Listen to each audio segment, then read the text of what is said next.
2029 तक ये सरकार अपना टेन्योर पूरा कर पाएगी? ये आंदोलन पूरे देश में पहुंच गया है।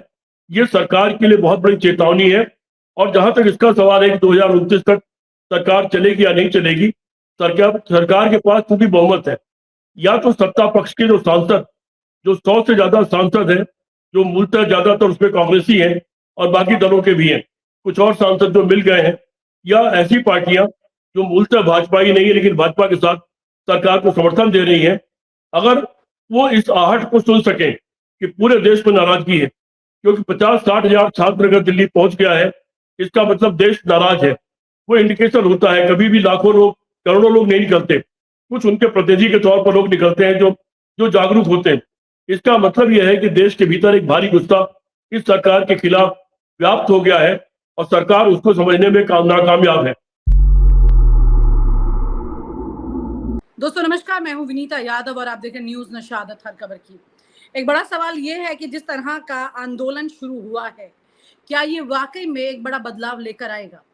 क्योंकि 2011 में जब निर्भया के न्याय को लेकर आवाज उठी थी तो उसमें से अन्ना आंदोलन निकला था, और अब नीट से आवाज निकली है तो यहाँ पर सीजेपी आ गई है और उसके बाद वो चीज आगे बढ़ रही है जिसमें तमाम पार्टियां शामिल हो रही है। डिम्पल यादव को आपने देखा किस तरह से फ्रंट में आकर के और लोगों के साथ में, बच्चों के साथ में सड़क पर वो मौजूद रही। अब राहुल गांधी और प्रियंका गांधी प्राइम मिनिस्टर नरेंद्र मोदी के घर के बाहर धरने पर बैठ गए।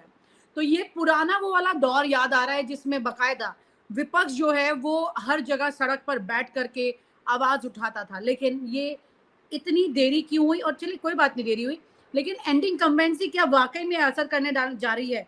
कई लोग चर्चा करने लगे हैं कि सरकार ये अब खतरे में है, पता नहीं 29 तक भी पहुंच पाएगी कि नहीं। तो कुछ ये कहते हैं कि 29 की भी तैयारी सरकार ने कर ली है, चाहे कुछ हो जाए। हमारे साथ चर्चा करने के लिए डॉक्टर सीपी राय साथ में जुड़ रहे हैं। सर के साथ इस चर्चा को आगे बढ़ाते हुए हम ये समझेंगे कि क्या वाकई में जो ये सर मतलब तमाम तरह के गणित चलते हैं, चर्चाएं होती हैं, लेकिन मैं आपसे बहुत निष्पक्ष तरीके से ये जानना चाहती हूँ। 1 मिनट के लिए आप सरकार के प्रति गुस्से को भी साइड कर दीजिए, तो भी मैं ये जानना चाहती हूँ कि क्या वाकई में 2029 तक ये सरकार अपना टेन्योर पूरा कर पाएगी? और अगर उन्होंने कोई तैयारी की भी है, जैसे कि बीजेपी के अंदर के लोग कई नाराज थे तो उन सबको अब इन्होंने सेटल करना शुरू कर दिया है, योगी को भी उत्तर प्रदेश के लिए दबाव में रख दिया है, तो क्या ये सारी रणनीति काम आएगी या फिर लोगों का ये हुजूम जो हर जगह चल रहा है ये दबाव बना के सारी स्ट्रेटेजी को धराशायी कर देगा? विनीता, ये सरकार जब से आई है तब से पेपर लीक का एक रिकॉर्ड बना दिया है। नौकरियां निकलती हैं और पेपर लीक हो जाता है, नौकरियां नहीं मिल पाती हैं। इसी तरह से जो कॉम्पिटिटिव एग्जाम है उसमें भी पेपर लीक हो जाता है। नीट जैसे बड़े एग्जाम में पेपर लीक हो जाता है। सवाल यह है कि आईएएस में तो पेपर लीक नहीं होता, तो फिर इनमें लीक क्यों हो रहा है? ये सारे मुद्दे एक के बाद एक बढ़ते चले गए। आपको याद होगा कि उत्तर प्रदेश में इलाहाबाद से लेकर लखनऊ तक की सारी सड़कें बच्चों के खून से रंगी हुई हैं। न जाने कितनी बार बच्चों ने, कभी बीटीसी वालों ने, कभी अन्य नौकरी वालों ने, कभी पुलिस की भर्ती वालों ने तमाम प्रदर्शन किए और हर जगह लाठीचार्ज हुआ उनके ऊपर और सारी सड़कों पर उनका खून कहीं न कहीं बहा हुआ है। अब की बात ये धीरे धीरे होता क्या है कि गुस्सा धीरे धीरे तह पर तह जमाता है और वो बढ़ता चला गया।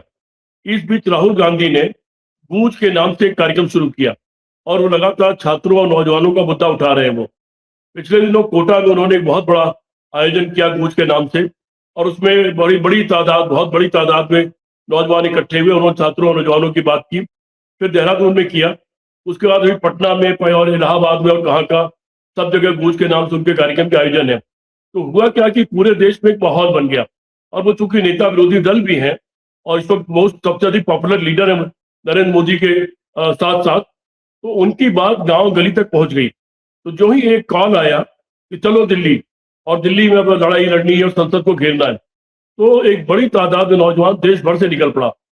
वो ऐसा नहीं कि वो किसी एक प्लेटफॉर्म की वजह से निकला, वो ये जो माहौल पूरे देश में बना है उसके नाते निकला। उसको लगा कि चलो शायद कुछ न्याय मिलेगा। और आपने देखा कि कल 50,000 से 1 लाख के बीच में कल छात्र दिल्ली की सड़कों पर था। बहुत सारे जो मेट्रो स्टेशन है उनको बंद करना पड़ा और प्रधानमंत्री अचानक सब छोड़ के निकल गए। फिर लोकसभा और राज्यसभा का गेट बंद करना पड़ा और सारे बाहरी गेट बंद कर दिए गए। राइफल तान करके पुलिस लग गई, वाटर कैनन लग गया संसद के भीतर। मैंने ये दृश्य पहले कभी नहीं देखा है। शायद सुना है कि 1956 में ऐसा दृश्य हुआ था कि जब नागाओं ने हमला कर दिया था और संसद में कब्जा कर लेना चाहते थे, तो उस वक्त हम लोगों को उतना याद नहीं, क्योंकि छोटे थे हम लोग, लेकिन तब एक दृश्य सुना सुना था कि ऐसा हुआ था।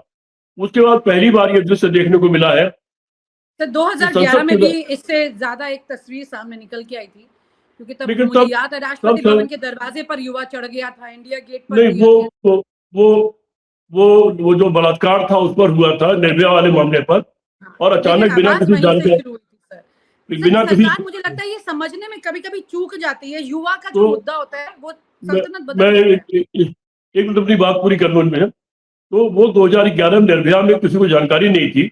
दिल्ली के छात्रों ने जागरूकता दिखाई और अचानक वो विजय चौक पर पहुंच गए थे। लेकिन संसद के दरवाजे बंद करके, राइफल तान करके फोर्स खड़ी हो जाए, ये दृश्य देखने को पहली बार मिला है इस तरह का। तो ये छात्रों का एक बड़ा इनकलाब सा आया है। और मैं देख रहा हूँ कि छोटे छोटे लड़के लड़कियां कम उम्र के हैं, और वो आकर के उनको लाठी पड़ रही है, लेकिन वो फिर सीना तान के सामने खड़े हो जा रहे हैं, हमको और मारो, जितना मारना मारो। वो हाथ नहीं उठा रहे हैं, पत्थर नहीं उठा रहे हैं। ये दृश्य अपने आप में गांधीवादी आंदोलन को दिखाता है। और जब भी कोई आंदोलन गांधीवादी रास्ते पर चलता है, उसको दबाना बहुत मुश्किल होता है। जब कोई आंदोलन हिंसक हो जाता है, पत्थर उठाता है, तो फिर वो दबा दिया जाता है। इसीलिए देखिए कि आज की तारीख में भी जंतर मंतर पर बहुत बड़ी तादाद में सिर्फ युवा ही इकट्ठे नहीं है, बल्कि लंगर लग गए हैं। आम लोग, आम महिलाएं, आम लोग अपने अपने घरों से खाने पीने की चीजें लेके आ गए हैं, और वहां पर इन बच्चों को खिला पिला रहे हैं। इसका मतलब ये है कि कल का जो लाठीचार्ज और बाकी जो बर्बर व्यवहार हुआ, वो पूरे देश की गली गली तक पहुंच गया है। परिणाम ये है कि आज नागपुर में जो आरएसएस का हेडक्वार्टर है, उसके बाहर भी बड़ी तादाद में छात्र और नौजवान इकट्ठे हो गए हैं और वहां प्रदर्शन कर रहे हैं। देश के और विभिन्न शहरों में जहां यूनिवर्सिटी कॉलेज है, वहां से सूचनाएं मिल रही हैं कि देश भर के अलग अलग शहरों में कल के बर्बर लाठीचार्ज के खिलाफ छात्र बहुत आक्रोशित हैं और सड़क पर निकल आए हैं, और वो प्रदर्शन कर रहे हैं। वहां पर भी उन लोगों के साथ दुर्व्यवहार हो रहा है। तो ये चेतावनी थी सरकार के लिए। आपने बीच में मुझे टोका था कि क्या सरकारें समझ नहीं पाती। हाँ, सरकारें नहीं समझ पाती। सरकार एक नशे में होती है, एक घेरे में कैद होती है, और पुलिस का, जो अंग्रेजों का बनाया हुआ जो पुलिस का सिस्टम है, जो वर्दी है, वो उनको उस नशे में रखती है। हम निपट लेंगे, सब कर लेंगे। लेकिन आप देखिए कि इन लोगों ने 3 टियर या 4 टियर कौन सी व्यवस्था बनाई थी। उसके बावजूद छात्र जंतर मंतर से निकल करके और प्रेस क्लब तक पहुंच गए। प्रेस क्लब का मतलब संसद के दरवाजे तक पहुंच गए। वहीं से नई वाली संसद शुरू होती है, वहां तक पहुंच गए। और तब इन लोगों के हाथ पैर फूल गए और वो राइफल तानने की नौबत आ गई। उसके बाद भी आज छात्र भागे नहीं है। आज छात्र जमे हुए हैं, कुछ चले गए होंगे लेकिन कुछ नए आ गए हैं। और अब पेरेंट्स, छात्रों के परिवार के लोग भी इस आंदोलन में जुड़ते हुए दिखलाई पड़ रहे हैं। ये आंदोलन पूरे देश में पहुंच गया है। ये सरकार के लिए बहुत बड़ी चेतावनी है। और जहां तक इसका सवाल है कि 2029 तक सरकार चलेगी या नहीं चलेगी, सरकार के पास क्योंकि बहुमत है, या तो सत्ता पक्ष के जो सांसद, जो 100 से ज्यादा सांसद हैं, जो मूलतः ज्यादातर उसमें कांग्रेसी हैं और बाकी दलों के भी हैं, कुछ और सांसद जो मिल गए हैं, या ऐसी पार्टियां जो मूलतः भाजपा ही नहीं है लेकिन भाजपा के साथ सरकार को समर्थन दे रही है, अगर वो इस आहट को सुन सकें कि पूरे देश में नाराजगी है, क्योंकि 50-60 हजार छात्र अगर दिल्ली पहुंच गया है, इसका मतलब देश नाराज है। वो इंडिकेशन होता है। कभी भी लाखों लोग, करोड़ों लोग नहीं निकलते, कुछ उनके प्रतिनिधि के तौर पर लोग निकलते हैं जो जो जागरूक होते हैं। इसका मतलब यह है कि देश के भीतर एक भारी गुस्सा इस सरकार के खिलाफ व्याप्त हो गया है, और सरकार उसको समझने में नाकामयाब है। बाकी दल तो बाद में जुड़ते हैं, जब छात्रों का आंदोलन शुरू होता है, जयप्रकाश मूवमेंट हुआ हो, या अंग्रेजी हटाओ आंदोलन हुआ हो, या और ऐसे आंदोलन हुआ हो, तो बाकी दल तो बाद में उस पर जुड़ना शुरू करते हैं, क्योंकि वो नहीं जुड़ेंगे। वो जानते हैं कि यही नौजवान है जो आधार है पूरे देश का, और यही बढ़ चढ़ करके राज्य को सहारा देते हैं, तो सारे लोग जुड़ जाते हैं। आपने बताया कि आज कांग्रेस पार्टी के राहुल गांधी, प्रियंका गांधी, खड़गे और सारे सांसदों ने प्रधानमंत्री के घर को घेर करके वहां पर धरना शुरू कर दिया है। कल डिम्पल यादव दिखलाई पड़ी थी इस धरने में, प्रदर्शन में जाती हुई। अच्छा है, और मतलब बाकी अच्छा है, इस तरह के नेता सड़क पर उतर रहे हैं, और बाकी तभी बाकी बाकी लोगों दलों में के जोश लिए, आता है।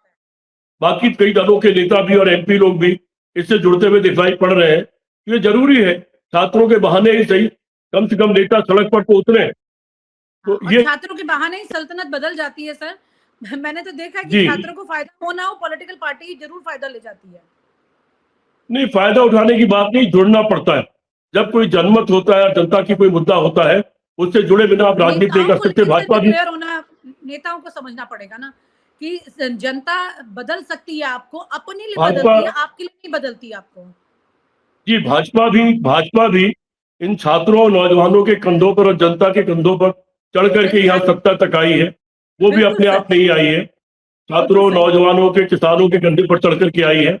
तो ये मजबूरी है सबकी कि देश के युवा, नौजवान, किसान जब युवा और आंदोलित हो किसानों के तो लोग कंधों उनके पर साथ जुड़े। बैठकर ये सत्ता की कुर्सी तक तो पहुंच जाते हैं, लेकिन फिर इन्हीं को भूल जी, जाते हैं, कॉर्पोरेट से घिर जाते हैं। ये बड़ा अफसोस है। ये ये ये तस्वीरें दुर्भाग्य है। जो है वो, हाँ, ये तस्वीरें जो निकल के आती है इंडिया ये गेट पर बार बार ये युवा के ये भागते ये भागते, ये दुर्भाग्य है। हमारे देश का और दुर्भाग्य है। ये दुर्भाग्य और भाजपा का शासन, इसने तो अति कर दी। ये केवल एक दो कारपोरेट घरानों के लिए काम कर रहा है। ये छात्रों को, नौजवानों को, गरीब गुरबा को, अपने वादों को, सारी चीजों, यहाँ तक कि जो कमजोर जी सर, व्यापारी भी हैं, जिनके प्लस सहारे आगे बढ़ी एक थी, उन बड़ा, सबको ये भूल गए। और आप हमसे जुड़े रहने के लिए सब्सक्राइब करें YouTube पर, फॉलो करें Twitter पर और लाइक करें Facebook पर। और ज्यादा जानकारी के लिए आपको टाइप करना होगा सिर्फ न्यूज नशा।